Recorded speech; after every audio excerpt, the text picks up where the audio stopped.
So, welcome back to another episode of the Chronic Pain Club Talk Show, guys. Where we're here every Sunday night from 7 o'clock UK time to have important conversations about lived experience and what people live with their chronic long term health conditions and pain, and all the good work they might be doing to raise awareness of that. And tonight is no different. You may recall earlier in the year that we were joined by Kevin Gibbons, who shared their experience of multiple sclerosis. And tonight, I'm delighted to be joined by their brother, Matthew Gibbons, who will be talking to us about Crohn's disease. So, welcome in and to the show. Obviously, I'm guessing you know a little bit about us already from your brother's experience on the show. But do you want to maybe tell us a little bit about yourself? For sure. I work in IT here in Orlando, Florida. Um, actually graduated from college about a year ago, last summer. So I think we've actually just hit that anniversary day, which is kind of cool. Um, you know, I like to I'm pretty active when I can be, and I like to play video games. I know I was watching your stream yesterday, and I was invited to the server, so I guess I have to be doing that soon. Um, but yeah, I'm a bit of a talker, so I know you said you're tired. I got you back here. That's good. We already ticked two boxes. You've plugged one of our other peer support spaces, and you're willing to take up the reins on the talk. So yeah, you're already you get a win in my book. But yeah, thank you so much for joining us. So this is the first time on the Chronic Pain Club we've covered Crohn's, which seems crazy when we have so many in our community that have that as a sort of like secondary, primary, secondary. You know what I mean when I say that. Mhm, mhm. Lots of people in the arthritis space I know go on to have either things like UC or Crohn's or other things like that. So, but for those of us that are not, who not lived with that, not experienced that, could you maybe give us a quick overview of what the disease is before we sort of dig into your story? Absolutely. So Crohn's disease can actually affect anywhere along the GI tract. So that's where it kind of differs from ulcerative colitis, where ulcerative colitis targets exclusively the colon with ulcers. Um, Crohn's can do the same thing, but anywhere. So you can get ulcers in your stomach, your esophagus, in your small intestine, large intestine, just about anywhere. So And I can only, well, I can't imagine how painful and all that, and the complications, which I'm sure we'll get into with that, which I know is a subject that probably isn't talked about enough. So I do appreciate you joining us with this and going through it. And I should say this more on the show to him. But if there's anything that comes up that you are uncomfortable with, because I always tend to ask like a mental health question and things like that, or Mhm, anything mhm. that's a bit sensitive, then obviously you can always ask us to move on, and we will absolutely respect that. Okay. Um, so where did your what sort of age, what did onset look like for you with Crohn's? What was that experience? Well, so my first experience with it started after my freshman year of college, and so it didn't happen like during finals week. There was nothing going on crazy like that. But I got out of my first year and then came home for a week. So I went from eating at college to eating at home. So, eating real food again. And then I think the next week we ended up going to New Orleans for Kevin's graduation. So we were there for a little bit then. And so that was going from eating real food to eating a whole bunch of really tasty real food. Um, and and so the last thing we did there, I think we went to we had like a we went to a restaurant that was like an Italian place, and they kind of took a while to bring our food out. Kind of came back like warm, if not kind of cool. Like it was weird. It was a very weird experience. Following day, I was having some lower GI troubles, and I was like, hey, this is weird. But whatever, right? It could have been food. So I asked my mom about it, and she was having the same problem. Like, cool, great, whatever. So we went home, right? It was still going on for a few days. I was like, okay, I guess. And then over the next like week, I was like, hey, so this is still going on. How are you doing? And she was like, mine's better. Keep an eye on that. So, but that was when we kind of like got our first inkling that something was wrong. Um, and that was the start of a 6-week journey of trying to figure out what's wrong. Because at the time, I was active, right? Like I said, freshman year in college, I just got back home. So I'd been going to the gym. Like there was nothing like I was kind of in my own element at that point. And so at the time when it started, I was about like 155 pounds. At the end of it, I was down to like 125, 120. I lost a considerable amount of weight um, over that 6 week period. And I could actually break it down. Every 2 weeks, something changed. So the first 2 weeks, I was, it was annoying, but like it didn't really affect me that much. I didn't really notice any physical changes. And then the second 2 weeks, um, that's when I started noticing like the weight loss. I wasn't losing muscle. I was losing the limited fat that I had left, but it was like whatever. It's not that bad.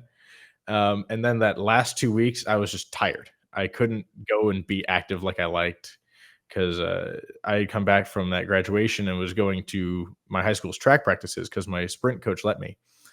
Um, so uh, I would go out and do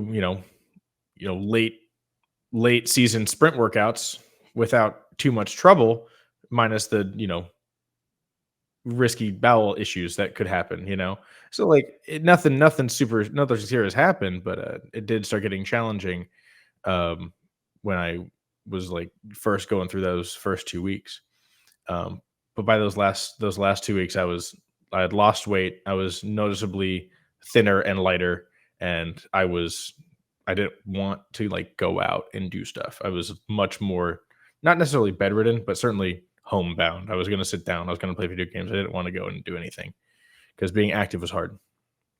And that must have been terrible for everything we're told about being, noticing when we rapidly lose weight and the things Dr. Google's going to tell you about that must have been like really terrifying experience for you doing such a short space of time.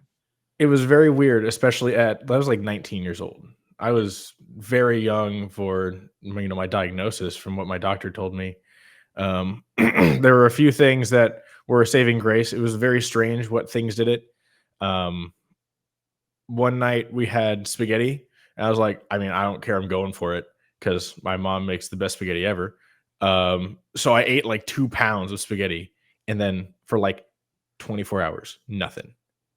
No bowel trouble. I was like, what just happened? What was in that spaghetti that made this better for a day, one whole day? So that is, I've learned, is probably my cure all for everything. If ever I find someone who's sick, I'd be like, I know how to make the spaghetti. I got you. and I suppose though, did you I know obviously you said at the start it started with food and things, but was that something you instantly made sort of like a link to or correlation with, or were you completely in the dark at this point? Well, I think with that one, it was probably some weird like what we figured happened was my body got shocked a little bit because I was going from Orlando, Florida to Washington State. So I had jet lag. And then I ate food at home on a weird food schedule because I was jet lagged. And then I went to New Orleans, which is another 2 hour jump back the other way. So I got jet lagged and then ate weird food again. Like I was really putting my body through the ringer for like a 2 week strain. And that probably is what got me. We don't know. I don't know. Maybe I got like a little food poisoning or something, or maybe the food was a little suspect at that Italian restaurant because that was when it started. The night or the morning after that restaurant was when it began, and then just never stopped. And it wasn't like I had anything that Crohn's says don't eat. Right? The thing about Crohn's and colitis both are like don't eat seeds, don't eat raw vegetables. Roasted vegetables are bad, steamed vegetables are good because they're soft and squishy, like that kind of stuff. I didn't do any of that. I didn't break any of those rules because I didn't even know I had to follow them, but they weren't even an issue at the time. And the thing is, Crohn's is not an immune disease, right? And we know that like with everything there's more and more research coming out. There's people who they're finding their psoriasis got triggered by a random virus, or people got Mhm. COVID and it then went on to, because ultimately it's your immune system overreacting, isn't it? So Mhm. who knows? Maybe a food poisoning could trigger Right. that. Kicked it off, right? Yeah, it's I was just my body was excited to fight a disease and finally was like, I found one. yeah, and now That I'm one. just not going to stop. But we laugh because we both got that experience, but at the Exactly. time it's not funny. But that's the only way I can explain it to people. It's just like our bodies pick a fight with themselves. They get bored, and that's what they Right. do. Gotta find something to fight. Yeah. And then people wonder why, and can't link the whole fatigue thing. That's my big issue. Like, without going too off on a tangent, it's like, because fatigue in chronic illness is crippling, but it tends to be Mhm. one of those conditions that people just palm off.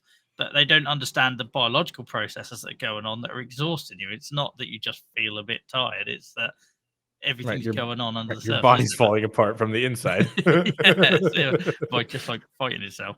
But so what was, so you went through that period, you obviously lost all that weight, which must have been like rather worrying. And then how long did it sort of take from that experience to start to get some answers?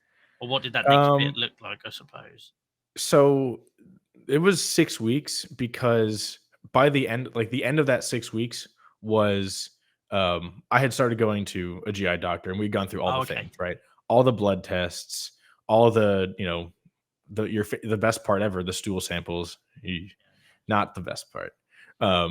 Because they had to see if there are, parasites, whatever else, things like that, because it could be anything. They have to just knock out everything on the checklist to see what it could be. All the way down to, okay, last option, colonoscopy. Let's find out what's going on. And that's how I got my diagnosis. After that, what they did was, my doctor was like, okay, so we're going to do more blood tests, because we need to get to find out, how immune you are to everything ever. Because we're going to put you on prednisone, a steroid, to stop the flare up. And then we're going to get you on an immunosuppressant and Humira. And those last two are together, the immunosuppressant, so my body doesn't form an immunity to the Humira, and the Humira to actually resolve the illness. So, um, and it was a quite the fight.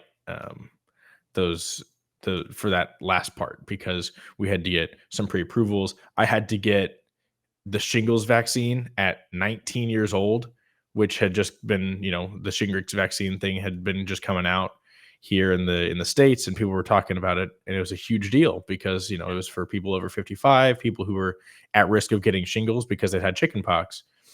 I had to get triaged because they didn't have enough Shingrix vaccines to give to everyone. So I had to get one, with a special note.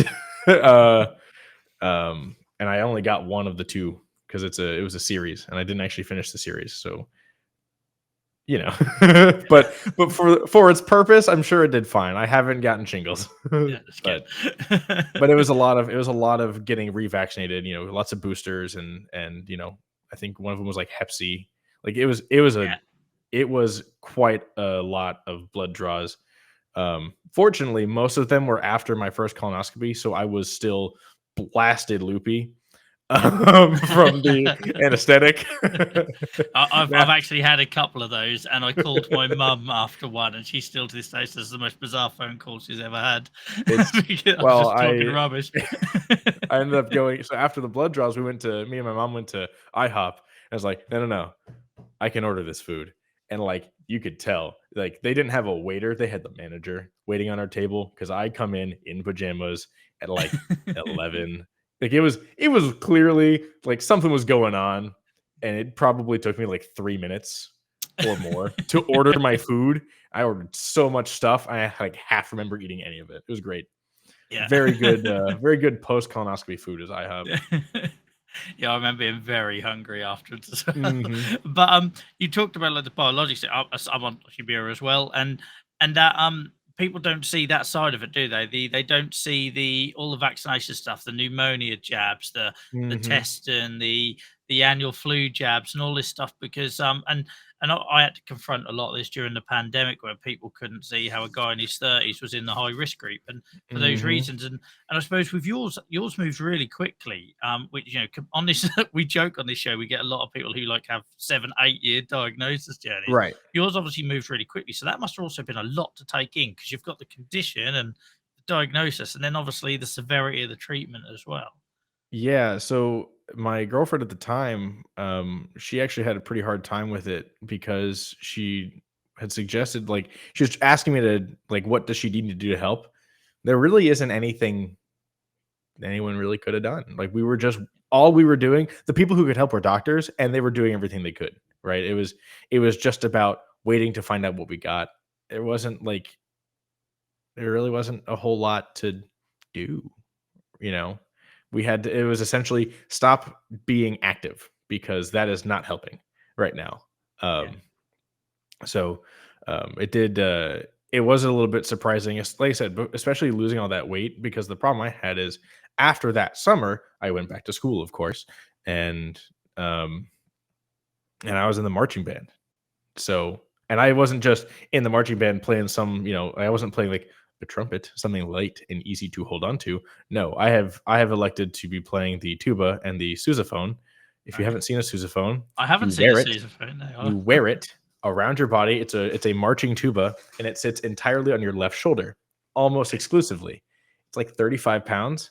So all of the weight that I had lost over summer, I had then put into a large brass instrument and put on my shoulder. That wasn't what you're supposed to do, because by that point, after those last 2 weeks, my muscles had probably started getting weaker because I didn't have any more fat to burn. Um, so I was losing weight that was muscular too. So I Is that had a the very, reason? very Sorry to interrupt. Is that the reason they were telling you not to be active? Just from my ignorance, I didn't. well, that was kind of, yeah, honestly, because like for me, when I was getting that exhausted, it was too hard to do stuff, and like I said, it didn't make it better, because exercise and activity would, it makes your, though it doesn't make you feel stressed, right? It releases the stress hormone, which makes your flare up worse.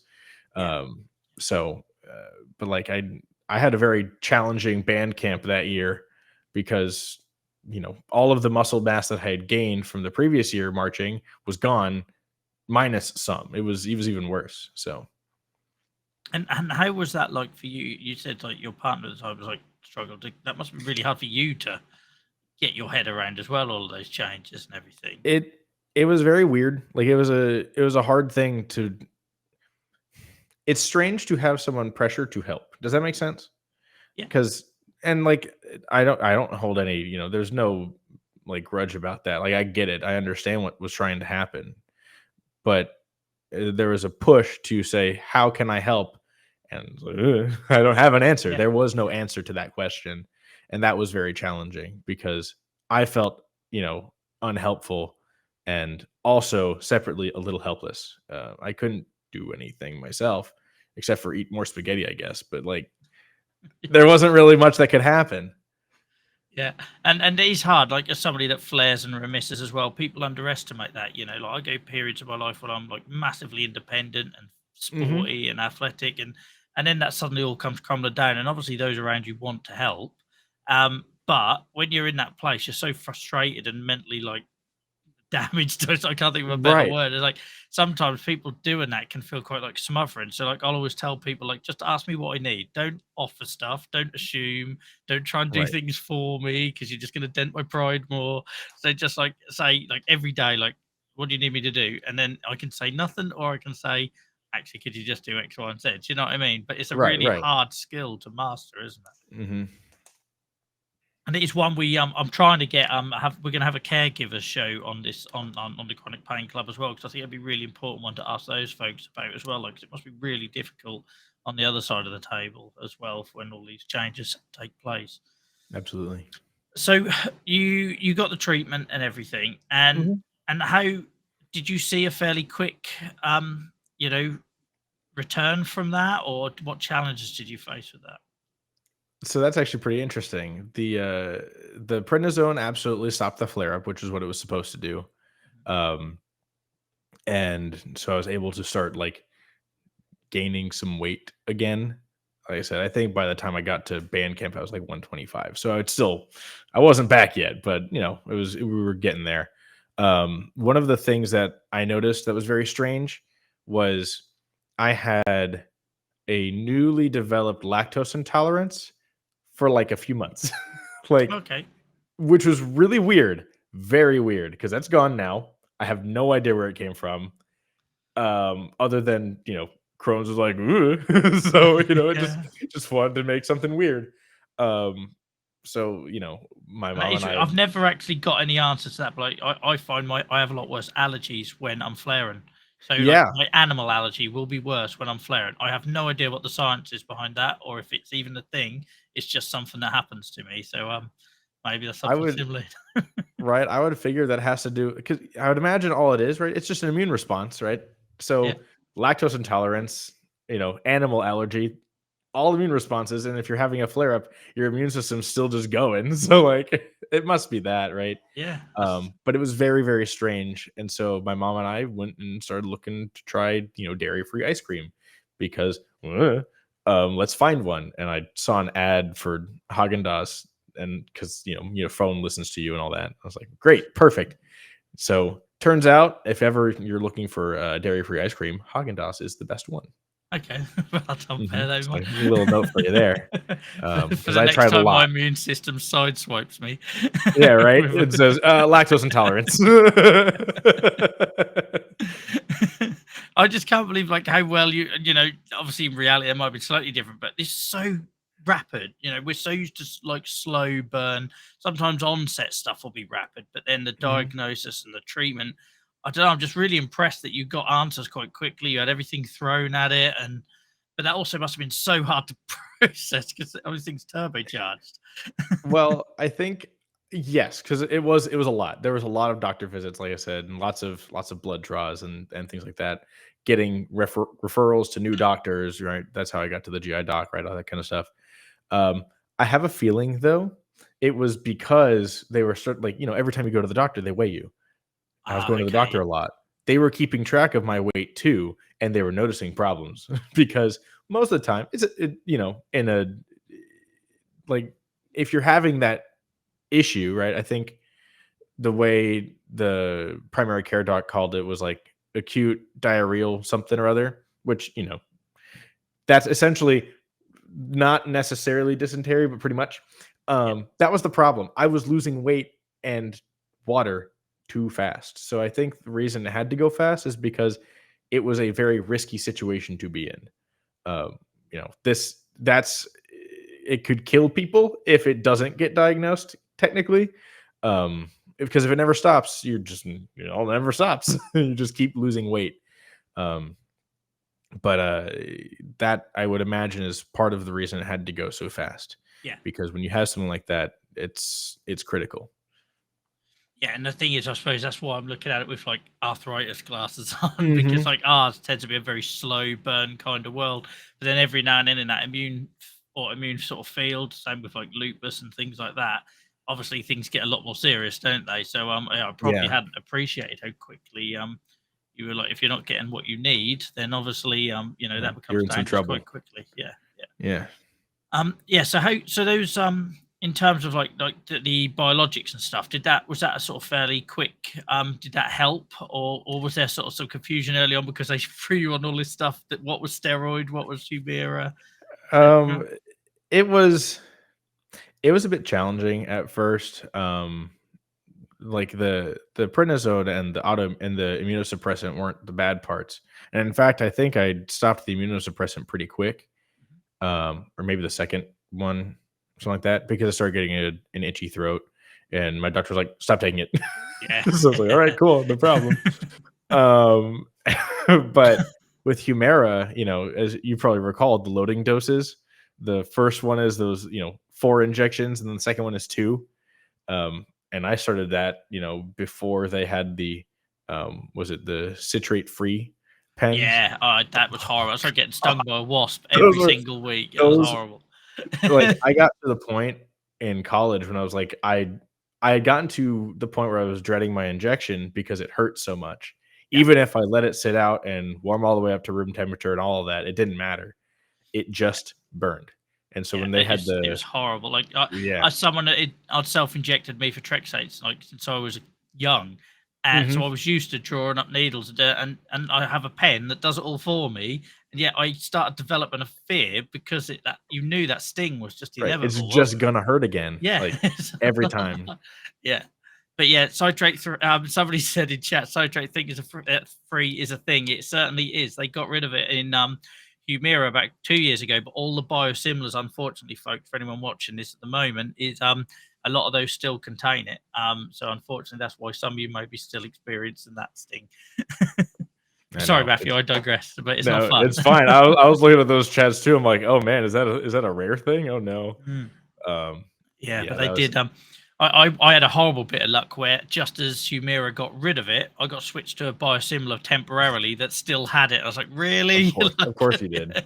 And I can't tell you after having a month or two break from it how hard it was to go back to that stink. But but yeah, so I don't know about you, and obviously you've got a different condition, but for me, biologics just blew my mind. I within Mhm. 2 weeks, I started seeing like proper Right. improvements. Immediate. Not Yeah. yeah.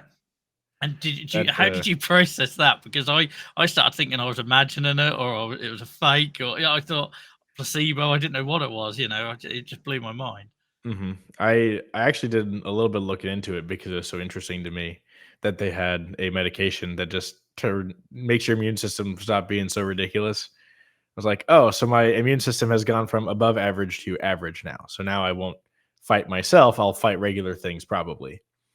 And I've had a few, issues here and there, right? I've gotten ill and um I've gotten ill, and when I get sick, I like commit to it. Like I like I You're get going sick. all in. It was bad. The That is the last nature of the time, disease, though, isn't it? yeah, right. Surely. Yeah. It was so weird. There was one time, like it was like 2 years ago now, and it's like the last time I've actually been like sick.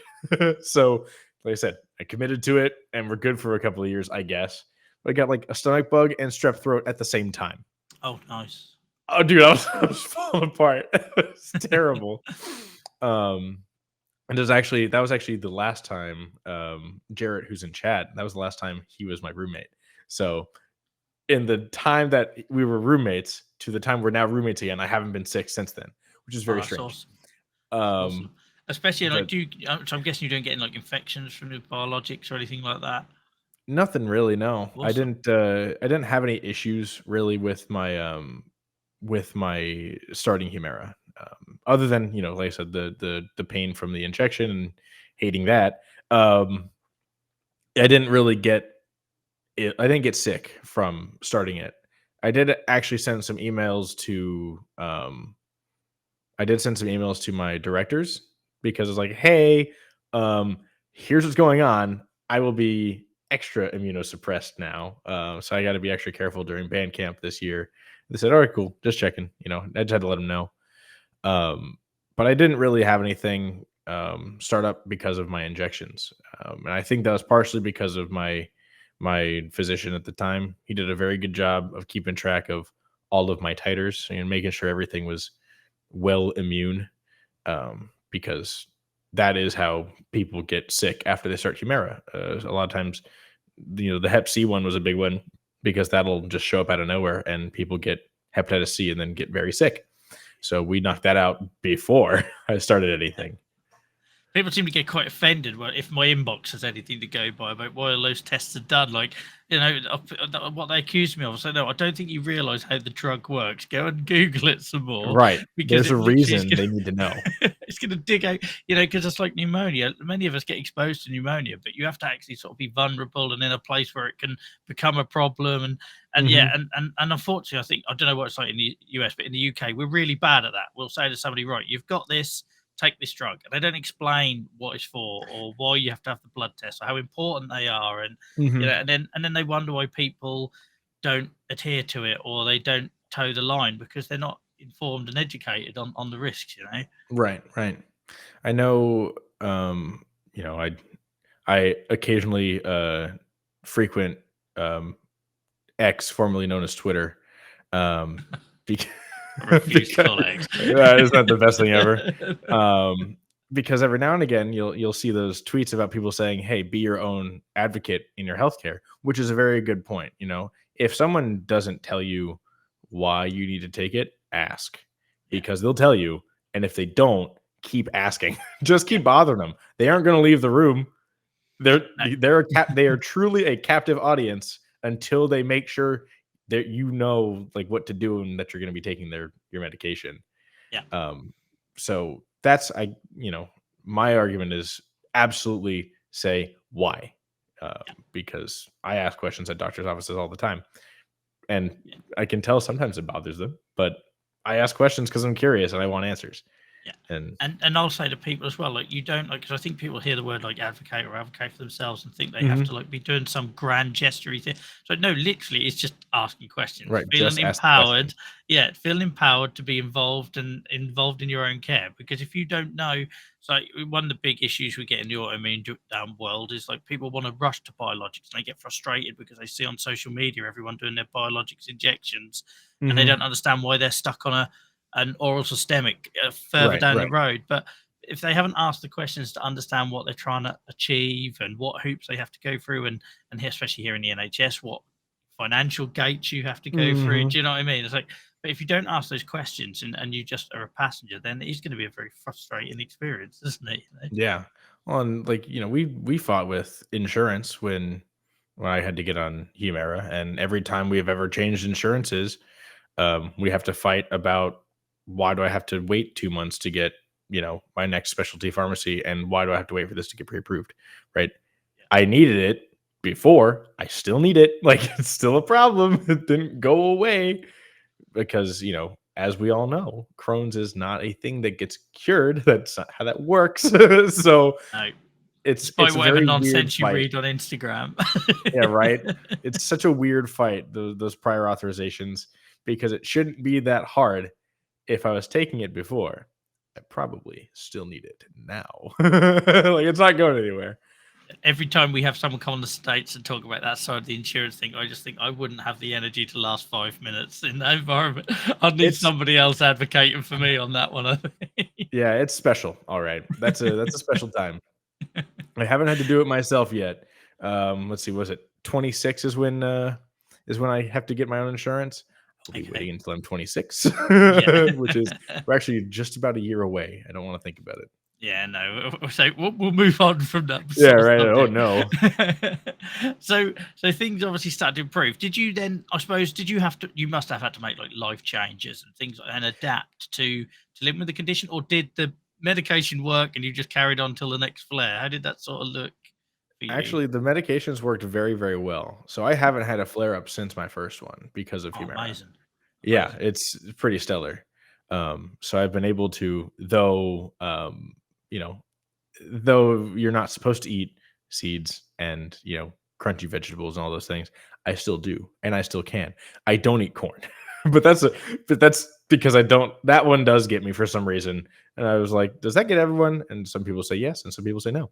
So that means no, it doesn't get everyone, and that's why I don't eat it, because I think that one will get things upset for sure. Yeah. But so I haven't really had to do any major changes. Like I said, there is that small bout of the lactose intolerance that went away. Um, that was the only time I really changed a diet a little bit.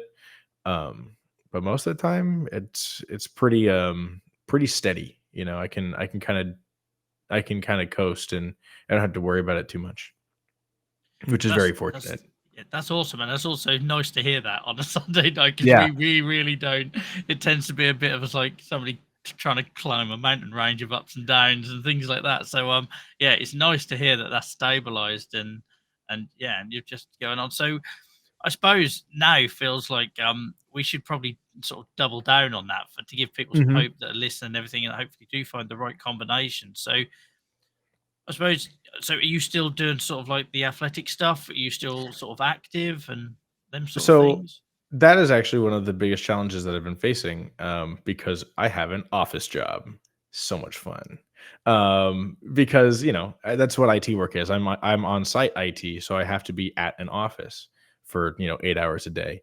And recently, I saw that there was a standing desk on the HR side of the office, and I asked if I could use it, and they said yes. So I've been standing at work, and that alone has made me lose like 3 or 4 pounds. Really? Uh, Yeah. yeah, it's sitting down all day is not good for you. Wouldn't you No, have tell it? me yeah, tell me I know that after the last So 3 or 4 years. yeah, right. So I got a standing desk from HR because I was like, well, they're not going to use it. And that's been pretty nice. But in the next coming weeks, I'm actually going to be getting back to the gym, because I have some goals in mind myself. Because after college, right, you start working, you start gaining weight because all of a sudden you're 8 hours a day at work, not being able to go to the gym, at 12:30 in the middle of the day for no reason, which was awesome. Thanks, college. But now I don't know what I'm going to do that. So, Yeah. especially because, then in my, in my prime college days, which was, 2 years ago, I would go to the Makes me gym. feel so old. Makes I me know, feel right? so old. I would, so actually, what's really cool, I know. What's really neat is my gym, my college gym had a climbing tower, like a rock climbing tower Okay, indoors, yeah. which was awesome. And so I would go to the gym for like 3 hours. I would go work out for an hour, hour and a half, and I would go over to the climbing tower and climb. Um, and everyone at the climbing tower thought I was insane because they would see me doing my workouts and then see me come to the tower and climb anyway. Um, but Okay. that's that was the last time I was like super active. Like I said, I want to get back into it because I can and I should. And do you think sort of like being younger and fit and healthy, do you think that contributed to your sort of recovery? Because that is a fairly impressive like result, isn't it? That you get a drug combination, it works. We all know that Humira's proven with those sort of Hmm. conditions. Um, but do you think that that played a part in not just getting you back to being well, but staying well? I think so, and I think also because I was fortunate that my Crohn's is actually relatively minor, because it can be, minor, moderate to severe. It could be debilitating to some people. I got lucky that, like I said, my Crohn's is very minor. I have a ulcer, not 20, Yeah. or not a destroyed whatever. I don't have anything going super crazy, which is probably one of the biggest parts of my success. I just had a fortunate situation. And I do think being young, because of course being young always helps, with recovery with anything. Um, and at the time I was as active as I could be. So yes, I would say if you can focus on, just, being health conscious, even if you don't have an autoimmune disease or, a chronic illness, like that protects you from, if you find out that you do, you'll be okay for maybe a little longer, because your body's already, in good shape, in good health, and it keeps you checked in. I think for me, the one thing that's really jumping at me from your story is just how important that quick diagnosis, early treatment thing is. Because, I've got a couple of friends with Crohn's and Mhm. it's not that outcome. Things have been taken out, things have been replaced, and, without Mhm. going Mhm. into too much detail, and that significantly changed their everyday life. But obviously yours was caught really quickly, and it shows you how important getting access to things like biologics is, because it just basically put a lid on it. And I had the same in a different condition. I Mhm. can't change the historic damage that happened, but it kind of airlocked it and Yeah, it's right. It there prevents suspended. further damage. Exactly. Yeah, Yeah. and it's not to say those things don't will last forever, because we know they don't, and people have to change biologics and things like that. But yeah, so I suppose for anyone that's I feel like we've already answered this in terms of like what, like, that importance of, if something changes, getting help. I don't know if anything you Mhm. want to sort of say about that, because clearly it had a benefit, didn't it? Right. So I would say, because like in my case, like I said, there was like a week of, lower GI troubles. I was like, this is weird. And it just so happened to be after a food thing, right? So that probably delayed me maybe just a week, right? Because most of the time, food poisoning is like a couple days. So, side note, food poisoning is only just a couple days. If you have food poisoning for a week, it's probably not food poisoning. Yeah, that So, feels like a really good point to hammer. so that might help. But also, being mindful of like, you know, how you're feeling now compared to how, how you normally feel. Find your baseline, keep that in mind, and then compare to that. Um, because that's how you can tell. It's like, oh, something's wrong. Oh, my, let's say stomach feels weird or whatever. That's how we find out we're sick, right? You take your temperature because, man, I feel warm today. Um, which is because you're feeling out of the norm, right? And that's really just being mindful of where's normal. Can you make normal better so that when you're bad, you feel more bad, or at least less normal? so you can catch it sooner, that kind of stuff. It really just comes down to being mindful. Yeah, I think that is probably one of the most important bits we've covered tonight. That and the whole ask questions and Hmm. and Oh advocating yeah, for ask those yourselves. And doctors. Really make them tell you what's up. yeah, and also like we said earlier, understanding what's happening and why. Because I think we get so, and I do it. I'm the biggest hypocrite when I'm telling people to do X, Y, and Z, and then I'll go to a doctor and be a bit of a nod and dog. I'll just Hmm. like yeah, yeah, yeah, and then I'll walk away, leave the room, and just like, what does that mean? Or Right. what Wait, happens what if just this doesn't happened? work? Yeah, what's the Right. plan B? I never ask what plan B is. That's something I've got to personally try and work on. I'll just Hmm. accept it and then not actually say, well, yeah, but what if, Right. So I think they're What really, happens if this doesn't work? yeah, I also yeah, know that if you ever have any drug questions, you can always ask a pharmacist too. You can even ask the yes. doctor if you can ask a pharmacist, because they'll probably have someone they can call. They're a doctor's office.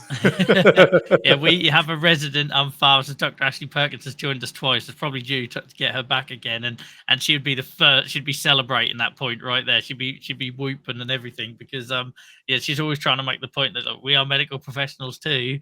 We can be Hmm. that first point of contact, and it was Absolutely. something that I probably didn't appreciate until I become a dad. You suddenly have a baby or a toddler. Hmm. Pharmacies are invaluable, to go in at 11 o'clock at night or whatever and ask about some random rash that's appeared. Right. Right. But we don't sort of see it for ourselves as adults. So I think it's a really good point. Well, and I also like to think that, like, doctors are great at prescribing medication, but it's not their job to know everything about every medication. That Yeah. is more on the pharmacist. Pharmacists are supposed to know more about how drugs interact with other drugs, if you have to worry about that, or what side effects it might cause. Doctors know how to identify issues, but might not be the first best choice on what does this medicine do. Um, on That this, is an excellent point. And yeah. it can be proven when I go in with an infection to my GP or primary healthcare doctor, as you Mhm, guys would mhm. probably call it, and have to remind them that biologics masks a fever. Because the first thing they'll do, I'll say, I've got an infection. The thermometer goes near, and I say, you won't see a temperature. You Right. just won't. You'll And never notice. yeah, it won't get to that height. If it does, I'd already be in hospital. So, or the best one, they get out a giant book, don't they, to look up the Mhm. to look up the medicine you're on. So that's a good point. um, Brilliant. So I feel like we've covered loads there. I feel like it's just nice to do like a good. And that's not a good news story. Your experience, obviously, at the time wasn't fun and everything else, but a well It happens. managed. You know what I mean? Right, A well right. managed. I think A it good gives case. hopefully. Right. Yeah, it gives people hope, and we know we don't take this stuff for granted. I did. I unfortunately in my 20s did take a period of remission for granted, and then you sort of fall further. So like we know that stuff isn't always going to stay the status quo, but Mhm. it's really nice that you're joining us now in a really good place. So we've kind of covered, about getting help quickly and everything else. Is there anyone, if anyone's newly diagnosed with Crohn's today, particularly a younger person, I know what it's like when people take to social media and things like that, and they might see worst case scenario, and people that Mhm. maybe lived with it for a lot of years. What would your sort of like words of advice be to somebody newly diagnosed? I would probably say something, I have to tell them that, it's gonna get better, because it does. Um, Whatever medication you're gonna take, whatever's gonna stop that, initial flare up, that is a magical experience, because all of a sudden it's better. And then it's being mindful of, what changes you have to make, at least for now, and depending on severity, forever. In my case, my mom has been very good at keeping things that are good for Crohn's and colitis, on our dinner table. Whenever we be home, she has to be mindful of that stuff, and she does a great job of it. Um, but someone newly diagnosed, I'd certainly say, don't worry, it'll be fine. Listen to the doctors, ask your questions, because you're going to have some, and they're there to help you, because this is a diagnosis, and it's a serious one. This is lifelong, not temporary. So when you have questions, you need to ask them.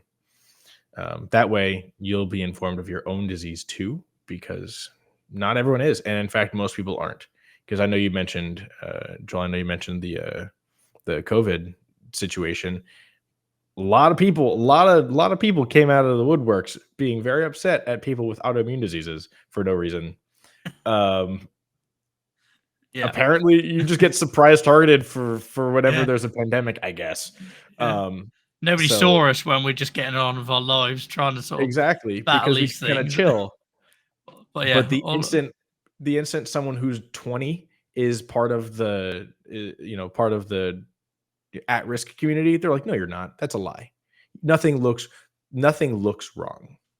That's a very big line that you'll hear whenever something is, especially with an autoimmune disease. Don't let it get to you, because you're right. Nothing looks wrong, but there is, and it's okay to manage and control your symptoms, your health, and that kind of stuff. It's important.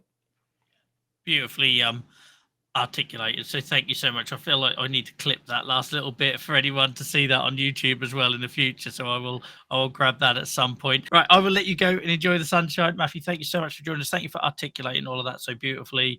I know it's going to help a lot of people when I edit this up for people to sort of consume wherever it is that they consume their content. And yeah, and all the best for everything. And long may your sort of good health continue. Of course. Thanks so much. Thanks for having me.